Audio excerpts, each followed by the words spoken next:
The best of friends fight.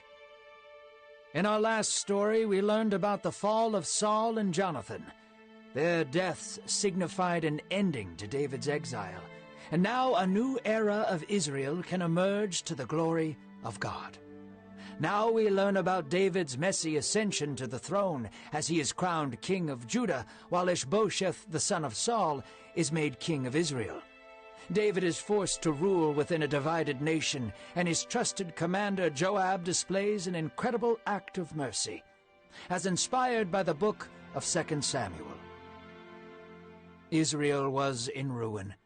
War and turmoil with the Philistines had scarred the Hebrew nation, and peace seemed like a distant memory. Their time under King Saul was marked by constant battle and captivity. The Philistines now occupied many territories within Israel and Judah. Now that Saul and Jonathan had been slain in battle, it was time for Israel to have their new king. However, Israel had become divided as a nation. Civil discourses and disagreements over territory had led to a split among the country. Now the nation of Israel had split into two kingdoms, Judah and Israel, both in desperate need of a king to lead them. Still hidden away in Ziklag, David sat with the Lord in silence. It had been years since he called Israel his home. Now that Saul was no longer pursuing him, he was free to return. But how would they receive him? Would they sing his praises as before? Would they cast him out for dwelling with the Philistines? David looked at the stars and asked himself these questions. He drew a deep breath and prayed, "Lord, should I go back to the land of Judah?" God met him in the quiet as he used to in the wilderness. He strengthened David's heart and sent him forth to return to his homeland. That next morning, David ventured forth with his family and mighty men towards Hebron in the territory of Judah.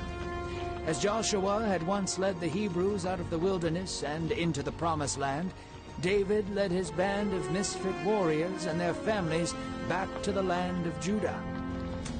It was midday when David and his people walked through the gates of Judah. David's eyes widened as he saw a parade of people awaiting him. Women were dancing in the streets, and music was being played in every alley of the city. Men, women, and children cheered as David walked through the streets. Never had David felt such a rush of love and affection. They led him to the great courts and anointed him their king before the entire nation. David crumbled before them and the Lord. With tears streaming down his cheeks and a smile beaming from his face, David was finally crowned king. Meanwhile, Abner, the commander of Saul's army, took Ishbosheth, the illegitimate son of Saul, and thrust him onto the throne of Israel. Abner ruled through him and used his position to leverage rule over Israel. David would not seize the mantle of king by force. He had waited for years in the wilderness in Ziklag. He trusted that God would hand him the entire kingdom in due time. For now, David ruled Judah as well, and helped restore them to stability and safety. One of his mighty men, Joab, was elected as his commander. Together, Joab and David drove out the enemies of Judah. Philistines were driven out, and peace was slowly being won day by day. However, conflict was still lurking within the country as Abner plotted his takeover. Abner rose up to meet Joab at the pool of Gibeon. The two commanders stood on opposite ends of the water, with their armies behind them. Abner's brows furrowed as he looked at Joab. Abner was a decorated soldier. He was grisly and battle-hardened. He was right hand to the king, and used to governing a nation on his own. Joab was the nephew of David, younger and used to being on the run. He looked at Abner, knowing full well he was stronger and able to crush him. Yet he did not want to. Being with David for so long had taught him mercy. He saw killing as a last resort. Abner shouted to Joab, saying, "Send 12 of your best men forward, and they shall fight between us." Joab paused and looked back at his men. They nodded, understanding that the unity of Israel was at stake. Joab looked back at Abner and said, "Let them rise."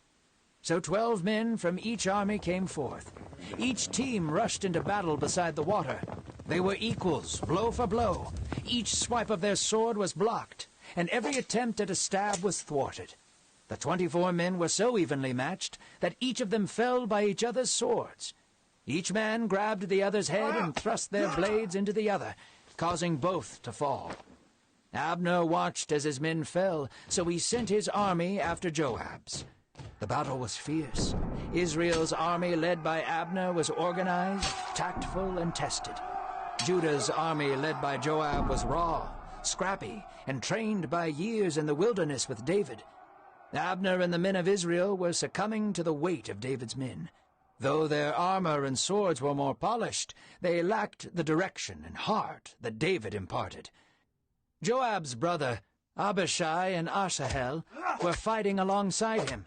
Together they chopped through the enemy, gliding with precision and ferocity. Asahel was swift and was well known for his speed. While the battle was raging, Asahel honed in on Abner and began to pursue him. Frightened at the sight of him, Abner fled the battle towards the canyons. Abner knew Asahel and did not want to fight him. Abner shouted, "Do not follow me, Asahel! I do not want to kill you!" Yet Asahel kept on running towards him. Abner was a hardened man, but he did not want to kill Asahel needlessly. As Asahel leapt forward to strike down Abner, he lifted up his spear and thrust it straight through his stomach. Asahel fell to the ground and choked on his blood. Joab and Abishai stood still as they watched their brother bleed below Abner. Abishai was first to yell. He picked up his spear and ran towards Abner. Joab pursued behind him. As the sun was setting over the canyon, Joab and Abishai worked their way through the sea of men between them and Abner. One by one they fell as Abner was backed into a corner with many of his men behind him. The armies of Judah advanced, and Joab and Abishai were closer to taking Abner's life. It was growing dark, and the battle became sloppy and gory. Abner yelled to Joab, "Shall we do this forever? How long will we devour one another? Are we not brothers of Israel?" Joab stopped his men. The army of Judah had backed Israel into the hills. It was almost over. Judah looked back at his men and said, "If you had not spoken, my men would have continued to kill you throughout the night." Joab paused again.